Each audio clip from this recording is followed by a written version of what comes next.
هذه سفر وأنا بدأ دريبك يا برا المانة أنا إيش نبتدي بينه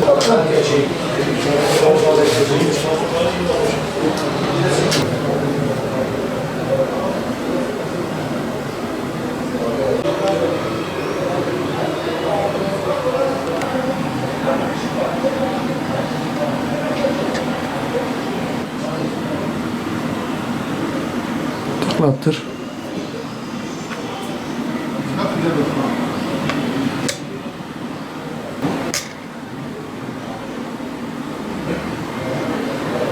Şimdi şu çeyrek 22 ayar olarak tam çıkıyor.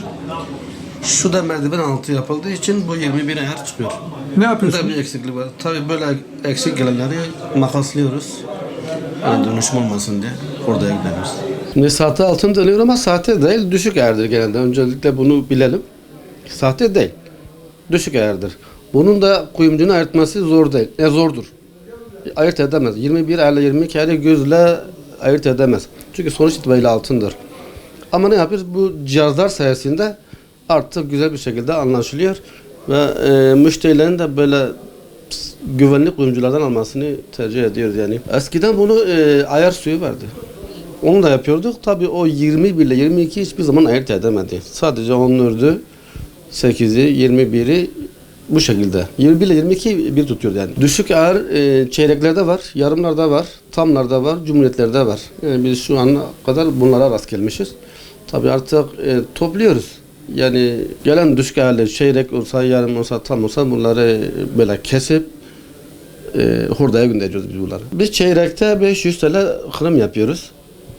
Yarım olsa 1000 TL, tam olsa 2000 TL, 2500 TL'ye kadar da bazen çıkabiliyor. Yani düşük ayar olmasından dolayı yani bir tamda 2,5 arası bir fiyat kırımı olabiliyor. Tabii bu da müşteri de buradan suçlu olabilir. Yani çünkü gitti böyle belki 50 TL, 30 TL indirimli alayım derken sonrasında 2-2,5 mal oluyor ona. Böyle öncelikle gitsin böyle güvendiği kuyumcudan alsın yani tanıdığı, güvendiği kimse ondan alsın. Yarın öbür gün ona anlatabilsin nereden. Şimdi nereden geldiğini bilmiyoruz. Batman'dan yapılmadığı biliyoruz. Batman'da bunlar yapılmıyor. Merdiven altı yapılıyor. Artık nereden geliyorsa gerçekten biz bilmiyoruz bunu yani. Bunun çözümü şu an için biz bu cihazlarla kendimizi korumaya alırız. Çözümü olur olmaz ileride onu göreceğiz inşallah. Ya muhtemelen çözümü olur ha. Çünkü artık herkes cihazla alıyor, cihazla veriyor. Tabii bu sağlıklı bir şey bence de. En iyisi. Valla birçoğu yöneldi yani. Yani hepsi olmasa da hemen hemen %20-30 yönelmiştir piyasada. Maliyetli de olsa ya bu işi yapmayacaksın ya da sağlam ve güvenli çalışacaksın. Tabii öncelikle yatırım tavsiyesini yapmaksızın, yani yatırım tavsiyesi değildir. Son 2-3 aydır Allah alim Amerika-İran savaşından bu yana fiyatlar çok yatay geçiyor. Tabii bu da milletin psikolojisini bozuyor sanki. Yani 8.000'lerden aldığım altın halen 6.800'lerde, 6.600'lerde biraz insanın zoruna gidiyor. Yani tabii bir yerden sonra insan sıkılınca satmaya başlıyor. Tabii ihtiyacı kadarıyla. Son olarak da önerim yani kimse de bence tanımadığı kuyumcudan almaz. Çeyrek şu anda 11.000, yarım 22.000, tam 44.000. 45.200 de 7.20 Cumhuriyet'tir.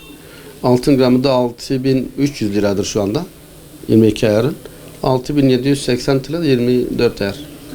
Gram olarak satıyoruz onlar. Valla bu bence şeye bağlıdır. Yani Amerikan-İran savaşına bağlı. Yani dünyadaki riskler, jeopolitik riskler yükselince fiyatlar da yükselir. Şu anda bir belirsizlik var yani. Belirsizlikten dolayı da fiyatlar yatay kalıyor. Yani fiyatların sabit kalması canlandırmaz piyasayı. İnişli çıkışlı olursa piyasa canlı kalır. Şu anda da yataydır son 2-3 ay.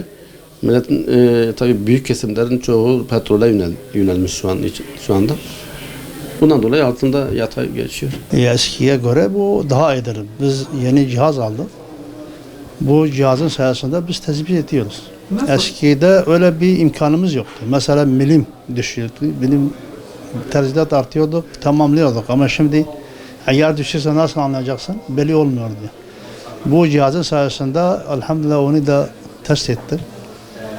Bir sıkıntımız kalmamış elhamdülillah. Tek tek çarekileri de yarım da tek tek bu şeyin üstüne koyuyoruz. Burada yuvarlak bir şey var.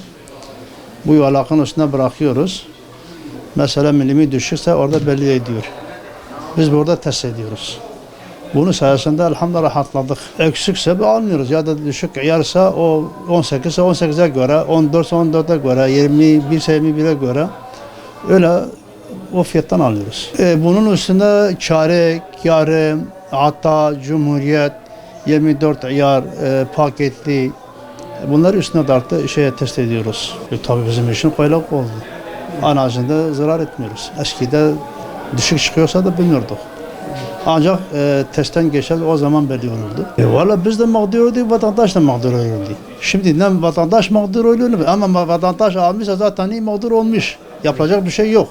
Ama bundan sonra inşallah mağdur olmuyor. Ne vatandaş mağdur olacak ne esnaf. Vallahi bizim yapacak bir şey yok.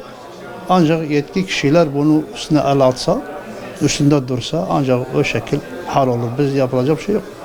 Bizim dernek olsaydı keşke denetseydi. Mesela Diyarbakır'da o da olmuş.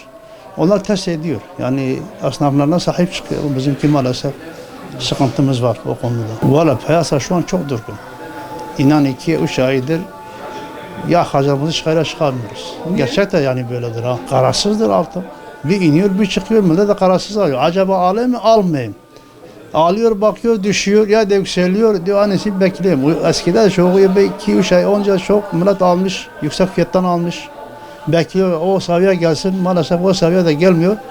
Piyasada para sıkıntısı da var. O altın satılmıyor. Niye? Yüksekten almış. Öyle bekliyor.